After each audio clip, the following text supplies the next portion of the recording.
할렐루야. 오늘도 하나님께서 주시는 기쁨과 평강이 여러분의 삶과 가정 가운데 넘치실 수 있기를 주님의 이름으로 축복합니다.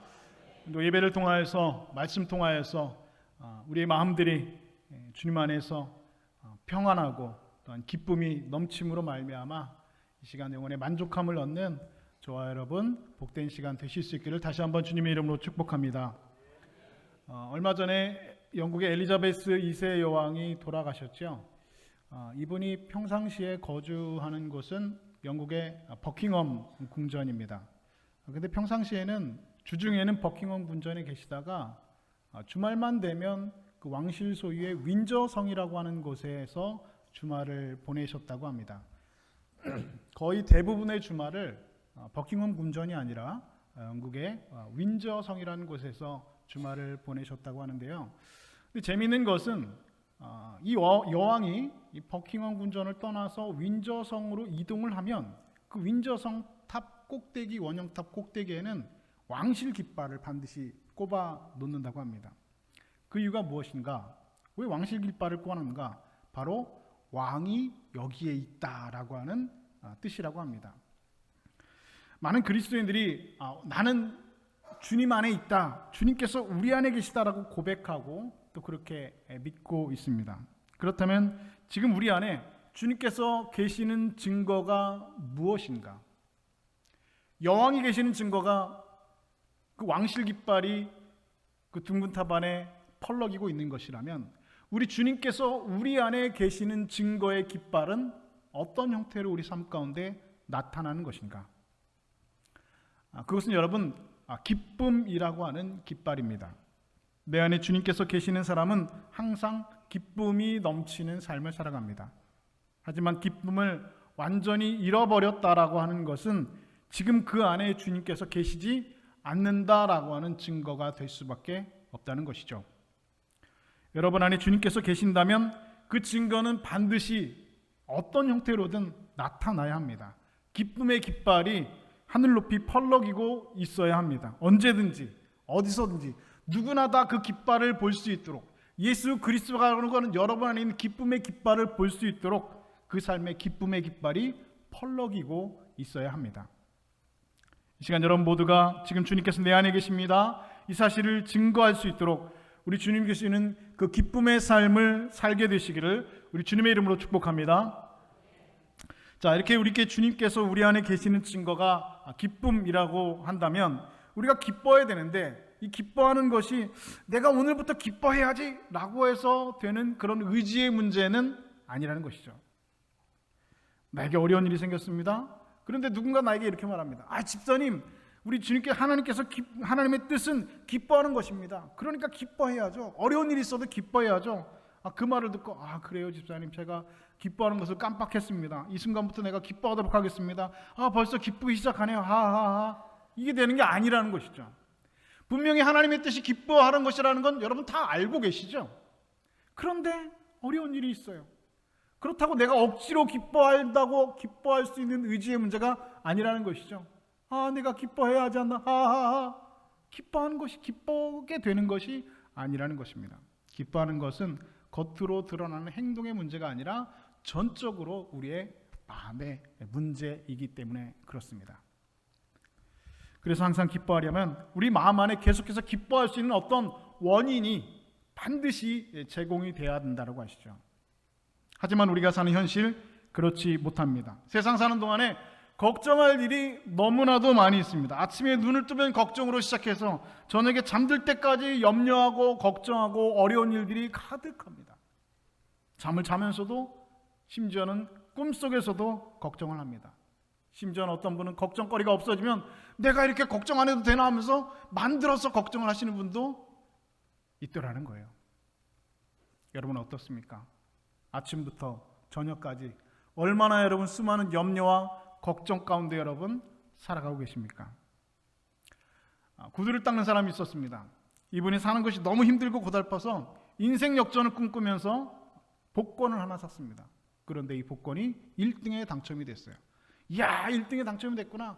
내가 이제 이 생활 끝났구나. 기뻐서 너무 어쩔 줄 모르다가 자기가 닦고 다니던 그 구두통 이거를 내가 이제 버려버리겠다고 해서 일부러 택시를 타고 한강까지 갔습니다. 그리고 한강에다 이 구두통을 확 버려버리면서 에이 지긋지긋한 구두통, 내가 이제 불행 끝 행복 시작이다 하면서 하하 기뻐했어요. 그런데 조금 있다가 이 사람이 갑자기 심장마비에 걸려서 쓰러졌다는 겁니다. 왜 그랬을까요? 이 구두통 안에 당첨된 복권이 들어있었다는 겁니다. 여러분, 우리 인생이 이와 같죠. 좋은 일이 생겨서 내가 이제부터 기쁘게 살 수 있겠다, 야 이제 불행 끝 행복 시작이다, 나는 걱정 끝났다, 나 염려 끝났다 하고 생각했는데 조금 있다가 곧 어려운 일이 뒤를 따라 온다라는 것이죠. 그리고 조금 있다가 또 설상가상으로 어려운 일이 겹쳐서 온다는 겁니다. 얼마 전까지만 해도 나에게 이렇게 좋은 일이 있고 기쁜 일이 있어가지고 내가 행복했는데, 불행 끝 행복 시작인 줄 알았는데, 내 인생이 이제 끝난 것 같았는데 그게 아니더란 거예요.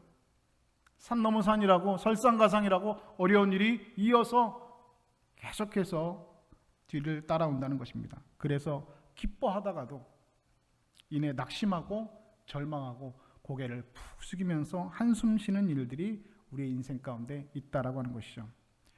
여러분, 우리가 사는 이 세상, 여러분이 살아가는 이 세상은 우리가 계속 기뻐할 수 있는 그 원인을 제공해 주지 못합니다. 이것이 오늘 우리의 전제가 되어야 됩니다. 이 세상은 나에게 기뻐할 수 있는 원인을 계속해서 제공하지 못한다는 겁니다.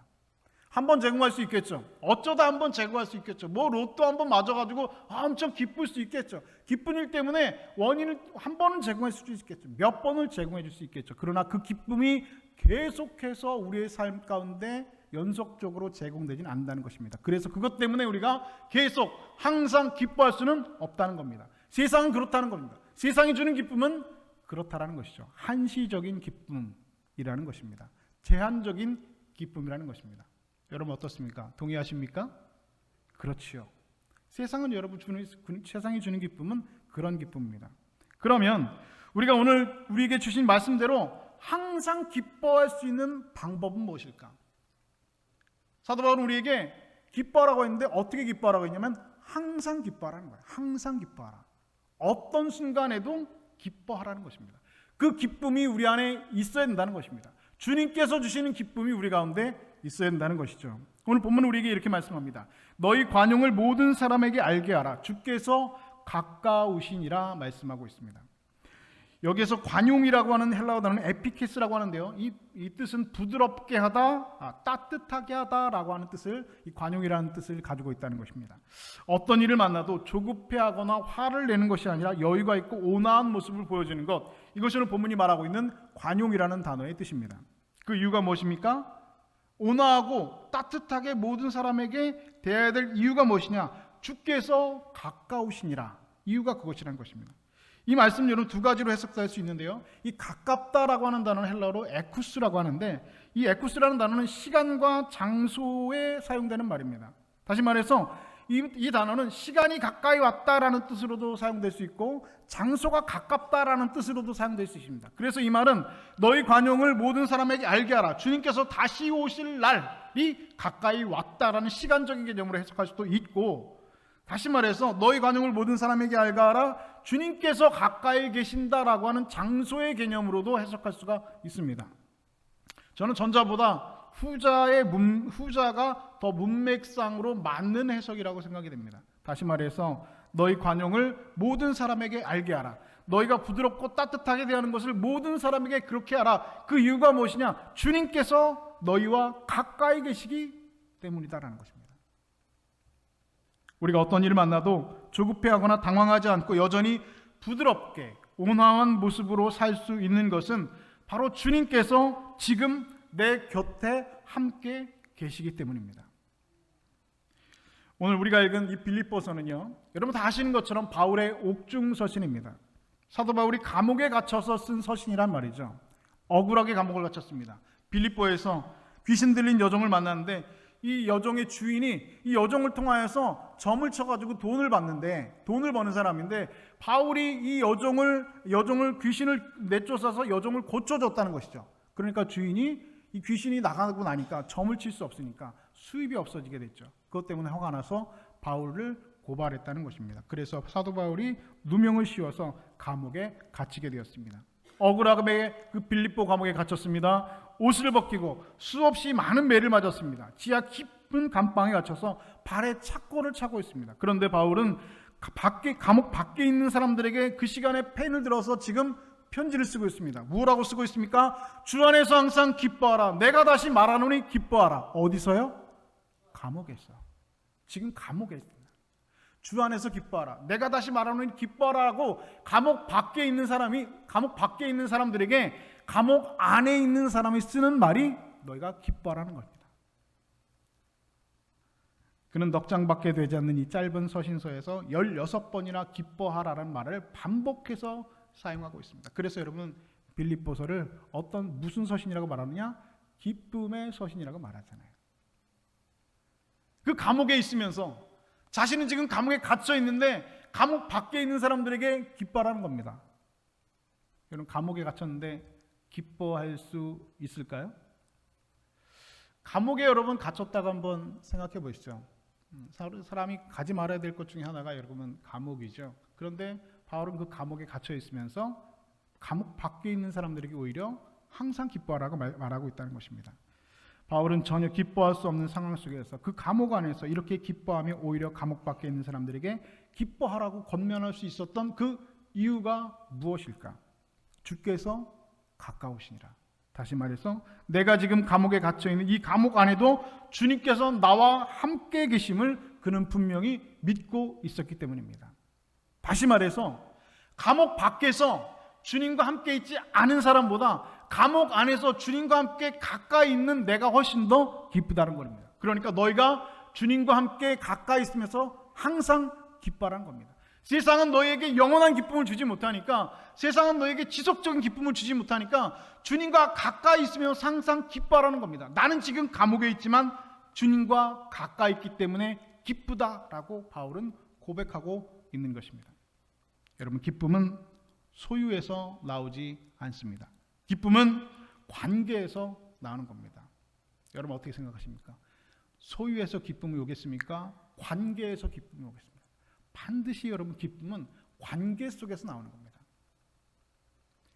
하나님께서 만드신 에덴 동산 기쁨이 넘치는 곳이었죠. 아픔도 눈물도 고통도 없는 곳이었습니다. 그런데 그 에덴 동산에서 그 아담과 하와는 하나님께서 주시는 그 에덴 동산에서 기쁨을 누리면서 살고 있었습니다. 그런데 어느 날 에덴 동산에 기쁨이 갑자기 사라졌습니다. 하나님께서 아담을 향해 물으십니다. 아담아, 아담아, 내가 어디 있느냐? 아담아, 내가 어디 있느냐? 하나님께서 아담을 부르시고 계십니다. 여러분 이 말은 하나님께서 아담이 어디 있는지 몰라서 물으신 말씀이 아니란 것이죠. 아담아, 내가 어디 있냐? 아담이 어디인지 몰라서 물은 말씀이 아니라는 겁니다. 예를 들어서 여러분 자녀가 시험 기간입니다. 시험 기간인데 시험을 보고 집에 와야 되는데 그 자녀가 집에 안 오는 거예요. 근데 밑에 집 아이가 와서 하는 말이 아줌마 보니까 걔 PC방에서 게임하고 있던데요 라고 얘기를 해주는 거예요. 그래서 전화를 했어요. 띵띵 여보세요? 야 임마 너 어디야? 이 말입니다. 지금 시험 기간인데 PC방에서 뭐 하고 있냐 이 말이지 어디 있는지 몰라서 묻는 말이 아니란 거죠. PC방에 있는지 알고 있어요. 야 너 어디야? 너 지금 시험 기간인데 공부 안 하고 PC방에서 뭐 하고 있냐 이 말인 겁니다. 아담아 내가 어디 있느냐 같은 말입니다. 아담이 지금 있어야 될 자리에 있지 않고 거기서 너 지금 뭐 하고 있느냐? 아담아 너 어디에 있느냐라고 하나님 물으신 것입니다. 뭐 하고 있었어요 아담이? 선악과 먹고 있었잖아요. 죄를 짓고 있었습니다. 지금 아담은 그가 있어야 될 자리에 있지 않고 있지 말아야 될 자리에 있었다는 것이죠. 하나님 안을 떠나서 하나님 밖에 나가서 죄를 짓고 있었습니다. 그리고 그것으로 하나님과의 관계가 끊어졌습니다. 이렇게 하나님과의 관계가 끊어지니까 그 다음에는 아담과 하와의 관계가 끊어졌습니다. 그리고 그들의 자녀들인 가인과 아벨의 관계도 완전히 박살나버리고 말았습니다. 결국 인간은 서로 미워하고 서로 지배하고 평생을 수고하고 땀을 흘리다가 흙으로 돌아가는 먼지와 같은 존재가 될 수밖에 없는 운명을 받게 되었다는 것이죠. 여러분 기쁨은 사라지고 이렇게 고통과 눈물만 남게 되는 인생이 되고 말았다는 것입니다. 여러분 오늘 저와 여러분이 기쁨을 잃어버린 채 살아가는 이유가 바로 여기에 있습니다. 우리가 기쁨을 잃어버린 이유는 사람 때문이 아닙니다. 오늘 저와 여러분이 기쁨을 잃어버린 이유는 세상의 물질 때문이 아닙니다. 우리가 기쁨을 잃어버리고 사는 이유는 바로 우리의 죄 때문입니다. 우리가 하나님을 떠났기 때문입니다. 하나님과의 관계가 단절되었기 때문입니다. 하나님과의 거리가 멀어졌기 때문입니다. 그러나 그렇게 하나님을 떠난 인간은 하나님께서는 그냥 내버려 두지 않으셨습니다. 아버지에게서 유산을 미리 받고 집을 떠났던 아들이 있었습니다. 결국 모든 din을 다 탕진하고 이제 돼지우리에서 쥐염려를 먹으면서 그렇게 나락으로 떨어진 신세로 살고 말았습니다.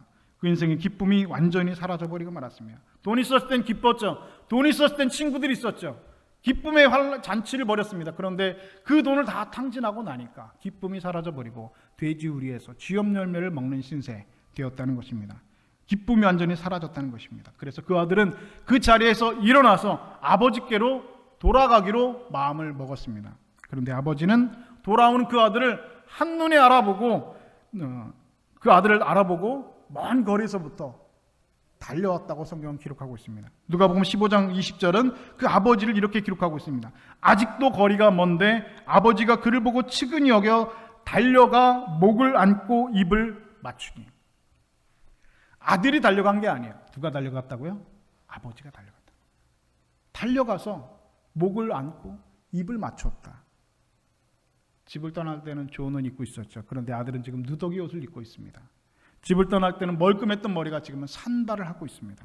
그러나 아버지는 멀리서도 그 아들을 한눈에 알아보았다는 것입니다. 그 아들을 한눈에 알아볼 수 있었던 이유가 무엇입니까? 내 아들이기 때문에 그래요. 내 아들이기 때문에.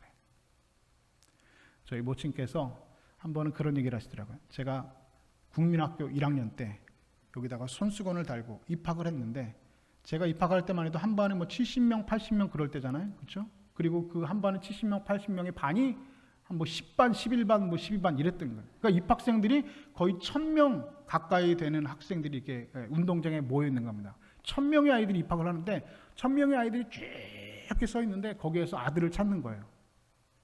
저를 찾는 거예요. 근데 찾는데 시간이 오래 걸릴까요? 시간이 오래 안 걸릴까요? 오래 안 걸려요. 오래 안 걸리더래요. 이 대굴박만 딱 보니까 이 넓적한 대굴박을 보면은 우리 아들이라는 것을 한 번에 알 수 있다는 겁니다. 얼굴 안 봐도 뒤에서도 이렇게 보면 내 아들 머리통을 엄마는 알 수 있다는 겁니다. 이유가 무엇입니까? 아들이기 때문에 그래요. 아버지이기 때문에 그래요. 아버지이기 때문에 그 아들을 한눈에 알아봅니다. 누더기 옷을 입고 있고 머리가 산발이 되어서 그 아들의 형체를 알아볼 수 없지만 아버지는 알아보고 버선발로 달려가서 그 아들에게 입을 맞춘다는 것입니다. 그리고 살찐 송아지를 끌어다가 잡으라. 우리가 먹고 즐기자. 기쁨의 잔치가 벌어졌다는 것입니다. 아버지가 기뻐했습니다. 그러면 그 아들은 어떻게 됐을까요? 함께 기뻐했다는 것입니다. 사랑하는 여러분, 여러분의 삶 가운데 기쁨이 있으십니까? 예수 믿는 것 때문에 여러분 기뻐하십니까? 내 마음 가운데 기쁨이 있는지 한번 생각해 보실까요? 만약 여러분의 삶 가운데 여러분에게 기쁨이 없다면 여러분이 하나님을 떠났기 때문입니다. 여러분이 하나님과의 관계가 멀어졌기 때문입니다. 여러분이 삶 가운데 기쁨이 없다면 여러분의 죄악 때문입니다. 일어나 하나님께 돌아가셔야 됩니다. 하나님께서 기쁘고 우리를 기쁨의 회복의 잔치로 우리를 초청하고 계십니다. 기다리고 계십니다. 그리고 하나님께서 그 잔치를 벌일 때 아버지도 기쁘고 그 아들도 기뻐할 수 있는 것입니다. 하나님께서 주시는 기쁨을 마음껏 누리고 사시는 저와 여러분 되실 수 있기를 주님의 이름으로 축복합니다. 이어서 보면은 6절 말씀에서 이렇게 말씀합니다. 아무것도 염려하지 말고 다만 모든 일에 기도와 간구로 너희 구할 것을 감사함으로 하나님께 아뢰라 말씀하고 있습니다. 여기서 아무것도 염려하지 말라라고 말씀하고 있는데요. 염려라고 하는 단어, 이 메림나우라고 하는 말인데 이 걱정이 가득 차 있다라는 뜻을 가지고 있습니다. 여러분 염려라고 하는 것은 여러분 안개 같습니다. 한 도시 전체를 덮고 있는 아주 짙은 안개가 있는데 이 안개가 물이지 않습니까? 수증기지 않습니까? 그런데 한 도시를 완전히 덮고 있는 이 안개를 다 모아가지고 물을 모으면 양동이 한 그릇 정도의 물밖에 되지 않는다고요. 그런데 그 양동이 한 그릇밖에 되지 않는 그 작은 물이 도시 전체를 완전히 마비시켜 버린다는 겁니다. 마찬가지로 염려는 아무런 실체가 없는 것이지만 우리의 마음을 완전히 마비시켜 버립니다. 우리의 마음을 완전히 꽁꽁 묶어버립니다. 14세기 흑사병으로 유럽에서 2천만 명이 죽었다고 합니다. 흑사병, 여러분 무슨 병입니까? 콜레라입니다. 콜레라. 이 콜레라 때문에 유럽에서 14세기 무려 2천만 명의 사람들이 죽어나갔습니다. 그 시절에 생겨난 이야기입니다. 한 농부가 마차를 몰고 가는데 길가에 서 있던 여인이 자기를 이 성 안까지 태워다 줄 수 있냐고 물어보았습니다. 농부는 그래서 흔쾌히 허락했고 이 부인을 마차에 태우고 성 안으로 가고 있는데 한참 가고 있는데 분위기가 이상한 거예요. 들어다 보니까 아까 조금 전에 태웠던 부인이 아주 소름 끼치는 미소를, 묘한 웃음을 흘리고 있는 겁니다. 그래서 농부가 그 부인에게 물었습니다. 당신 누굽니까? 그랬더니 그 부인이 이렇게 대답합니다. 저는 콜레라 부인입니다. 왜 제 마차에 탔습니까? 저는 저 성 안에 있는 사람들을 죽이러 가고 있습니다. 그렇다면 부인 태워줄 수 없으니 당장 내 마차에서 내리시오. 나를 지금 마차에서 내리게 하면 나는 당신부터 죽일 것입니다. 농부가 말했습니다. 그러면 나랑 한 가지 약속을 하나 합시다. 그 약속은 뭐냐? 내가 당신 성까지 태워다 주긴 하겠지만 대신에 이 성 안에 있는 사람들을 죽일 수밖에 없다면 딱 5명만 죽이고 나머지 사람들은 건들지 마십시오. 그렇게 하겠습니다. 5명만 죽이기로 약속한 후에 농부는 콜레라 부인을 성 앞에까지 데려다 주었습니다. 그런데 놀랍게 성문 앞에 도착해서 가보니까 1,000명도 넘는 시체들이 쓰러져 있었다는 겁니다. 농부는 화가 나서 물었습니다. 부인 약속이 틀리지 않습니까? 조금 전에 나랑 5명만 죽이기로 분명히 약속을 했는데 이게 무엇입니까? 1,000명의 이 사람들이 왜 다 죽어 있습니까? 그러자 콜레라 부인이 대답했습니다. 나는 아직 한 사람도 죽이지 않았습니다. 그럼 저 사람들은 뭡니까? 저 사람들은 내가 온다는 소식을 듣고 지레 겁먹고 걱정해서 죽을 사람들입니다. 여러분, 염려, 걱정, 분명히 실체가 없는 겁니다. 그러나 그 염려가 우리의 마음과 삶을 송두리째 마비시켜버립니다. 그런데 문제는 오늘부터 내가 염려하지 말아야지라고 한다고 해서 그 염려가 사라지는 것이 아니라는 것이요. 내 마음이 내 마음인데 내 마음처럼 안 되는 게 내 마음이라는 겁니다. 여러분, 내 마음이 내 마음처럼 되세요? 안 돼요. 내 마음인데 내 마음처럼 안 되는 게 내 마음이라는 겁니다. 염려하지 말아야지라고 하면서도 여전히 염려하는 것이 우리의 마음이고 우리의 현실이라는 것이죠. 뿐만 아니라 아무것도 염려할 것 없으면 내가 이렇게 염려하지 않아도 되나 하면서 오히려 염려하는 것이 사람입니다. 그렇다면 이 염려에서 벗어날 수 있는 방법은 무엇인가? 한 가지 방법이 있습니다. 내가 온전히 믿고 의지할 것이 있으면 여러분 그 순간부터 염려는 사라지게 됩니다. 여러분 집에 있는 여러분 손주들, 우리 자녀들 중에 꼬맹이들 한번 보십시오. 여러분 그 사람들, 그 아이들 여러분 먹을 거 걱정합니까? 걱정 안 합니다. 오늘 저녁 뭐 먹을까 걱정합니까? 걱정 안 합니다. 입을 거 걱정합니까? 걱정하지 않습니다. 낮에는 실컷 놀고 밤에는 그냥 골아떨어지면 맙니다. 이유가 뭡니까? 부모가 있기 때문이죠. 부모를 믿기 때문입니다. 만약에 5살짜리 애가 방에 들어가 봤더니 머리를 그냥 콕 숙이고 이렇게 말하고 있습니다. 다음 달 유치원비 어떻게 내지? 내고 걱정인데. 우리 집 지금 쌀이 떨어졌는데 지금 쿠팡에서 시켜야 되는데 지금 돈이 없는데 통장에 잔고 없는데 어떡하지? 이러고 있는 애가 있으면 여러분 그 애는 어떤 애입니까? 이상한 애예요. 그런 애는 없습니다. 왜 그래요? 뭐 쌀 걱정합니까? 아이들이? 뭐 입을 거 걱정합니까? 먹을 거 걱정합니까? 학교 등록금 낼 거 걱정합니까? 걱정하지 않습니다. 왜 그렇습니까? 부모를 믿기 때문에 그래요. 내 부모를 온전히 믿기 때문에 그 아이들은 걱정하지 않습니다. 여러분 믿을 곳이 있으면 걱정하지 않습니다. 믿을 곳이 있으면 염려는 사라집니다. 그래서 본문이 이렇게 말씀하죠. 아무것도 염려하지 말고 모든 일에 기도와 간구로 너희 구할 것을 감사함으로 하나님께 아뢰라. 어떻게 아뢰라? 감사함으로 아뢰라. 사랑하는 여러분, 하나님을 믿으셔야 합니다. 하나님을 믿으시는 여러분 되실 수 있기를 주님의 이름으로 축복합니다. 이거 걱정인데, 이거 문제인데, 이거 어떡하지? 염려하지 말라는 거예요. 걱정하지 말라는 거예요. 걱정한다고 해서 해결됐어요? 안 돼요. 저도 걱정해봤거든요. 염려해봤거든요. 밤을 꼬박 새워봤어요. 이거 어떡하지? 걱정하고 염려하고 저도 해봤어요. 해결돼요? 안 돼요. 제가 걱정하고 염려한다고 해서 해결되는 거 하나도 없다는 것이죠. 우리 예수님께서도 말씀하셨잖아요. 너희가 염려함으로 그 키를 한 자라도 더할 수 있느냐? 공중 나는 새를 봐라. 들의 백합화를 봐라. 내 천부께서 다 먹이시고 입히시냐. 하물며 너일까 보냐 믿음이 적은 자들아. 그럼 하나님 믿으셔야 됩니다. 하나님 믿으면, 하나님 온전히 의지하면, 하나님께 온전히 우리의 마음을 우리의 삶을 맡기면 걱정 안 됩니다. 염려 사라지게 됩니다. 여러분이 금 10돈 안주머니에 넣고 목욕탕에 갔습니다. 금 10돈 요즘에 얼마일까요?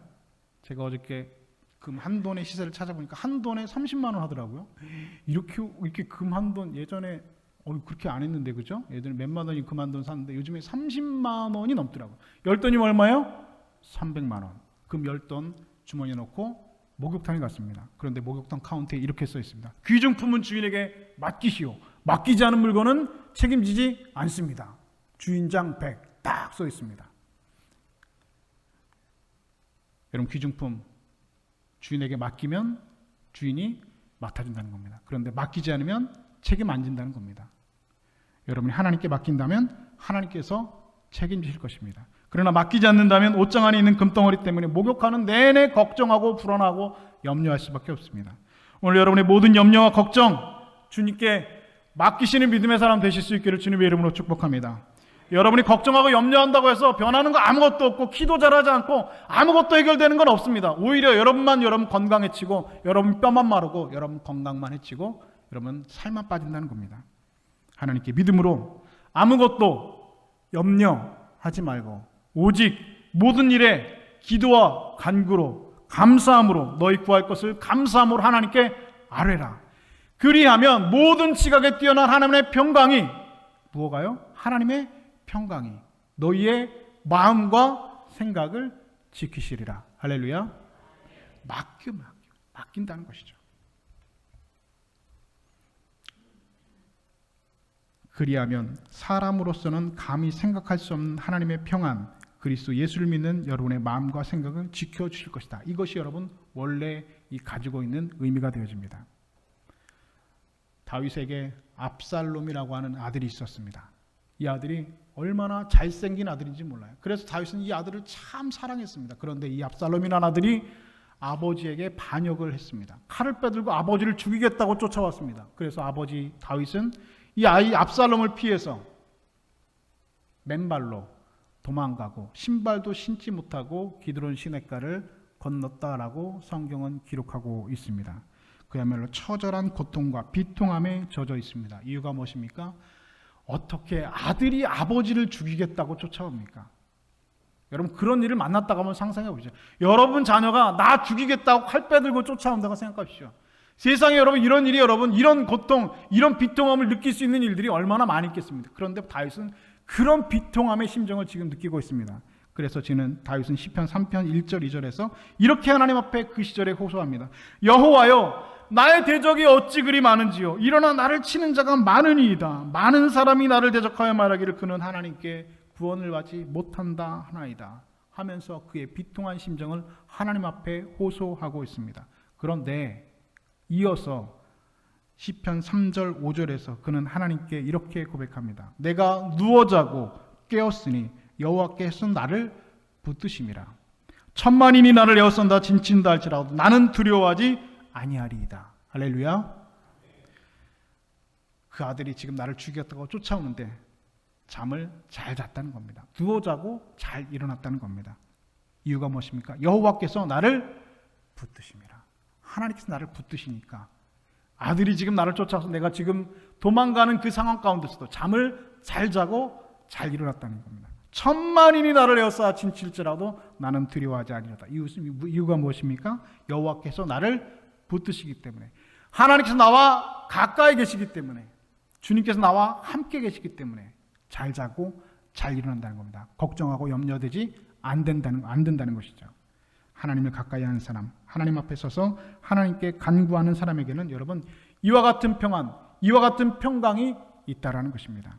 하나님께서 나를 붙들어 주신다. 이 세상에 어떤 일을 나는 두렵지 않다.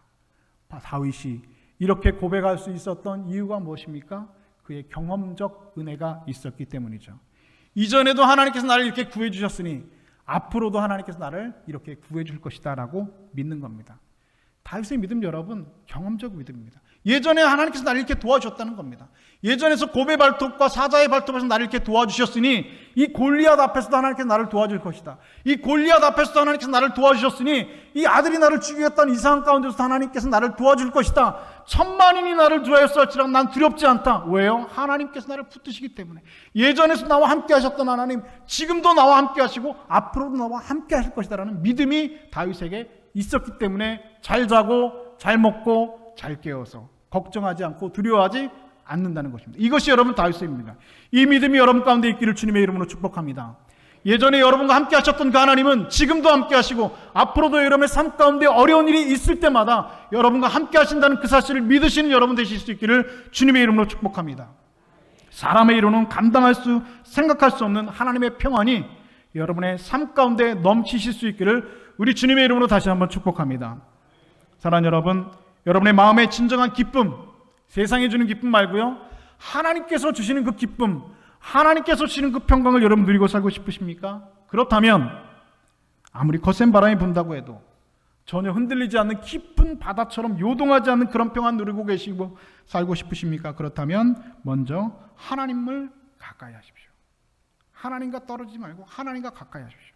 그리고 하나님 앞에 간구하십시오.